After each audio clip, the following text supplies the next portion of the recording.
Tomorrow's affairs. Analysis of today. Assessment of tomorrow. Tomorrow of the day. China and Spain signed new agreements during King Philip VI's visit to Beijing.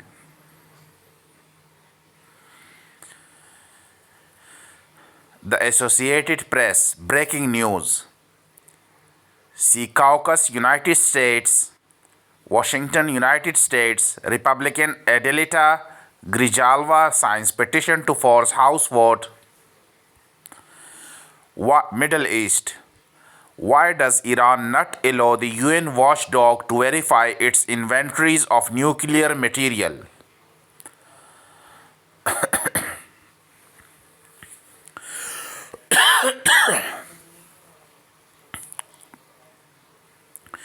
The International Atomic Energy Agency has not been able to verify the status of Iran's near weapons-grade uranium stockpile since Israel and the United States struck the country's nuclear sites during the 12-day war in June. According to a confidential report by the UN nuclear watchdog circulated to member states and seen Wednesday by the Associated Press, the agency warned that it lost continuity of knowledge in relation to the previously declared inventories of nuclear material in Iran at facilities affected by the war and stressed that this issue must be urgently addressed.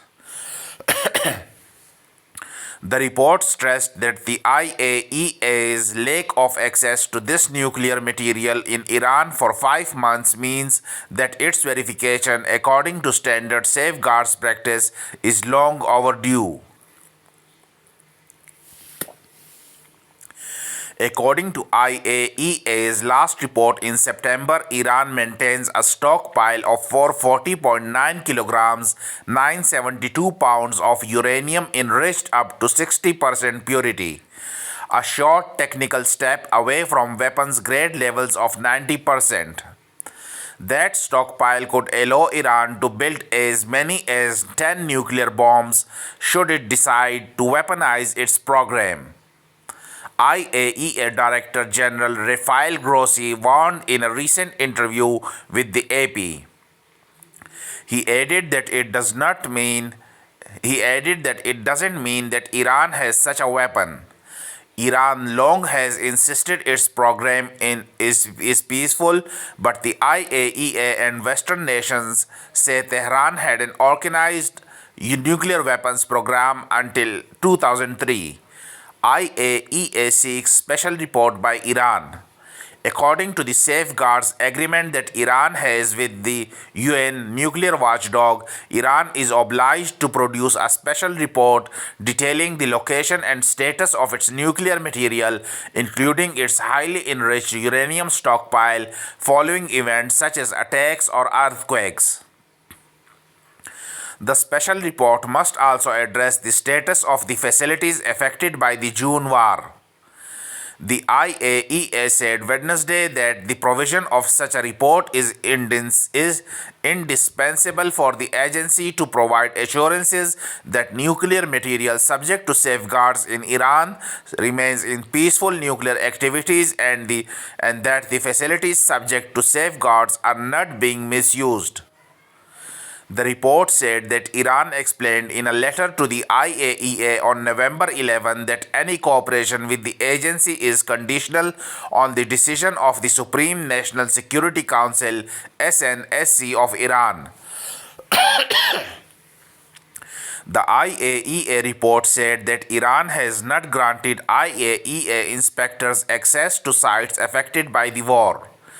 The IAEA report on Wednesday also said that Iran has not granted IAEA inspectors access to sites affected by the war. Tehran did, however, allow the IAEA to inspect undamaged facilities after Grossi reached an agreement with Iranian Foreign Minister Abbas Araghchi in Cairo at the beginning of September. Those facilities include the Bushehr nuclear power plant, the Tehran research reactor, and 3 other nuclear facilities in Tehran. The report also said that IAEA inspectors are traveling to Iran on Wednesday to conduct inspections at the Isfahan Nuclear New Technology Center site. The facility, some 350 kilometers 215 miles southeast of Tehran, employs thousands of nuclear scientists. It is also home to 3 Chinese research reactors and laboratories associated with Iran's atomic program. During the war, Israel struck buildings at the Isfahan site, among them a uranium conversion facility. The US also struck Isfahan with missiles. Sanctions further isolate Tehran. Iran suspended all cooperation with the IAEA after the war with Israel. IAEA Chief Grossi then reached an agreement with Iranian Foreign Minister Abbas Araghchi in Cairo at the beginning of September to resume inspections. Iran is legally obliged to cooperate with the IAEA under the Treaty on the Non-Proliferation of Nuclear Weapons, President Masoud Pezeshkian. But later that same month, the UN reimposed crushing sanctions on Iran, drawing an angry response from Tehran and leading the country to halt implementation of the Cairo Agreement. Iran is legally obliged to cooperate with the IAEA under the Treaty on the Non-Proliferation of Nuclear Weapons.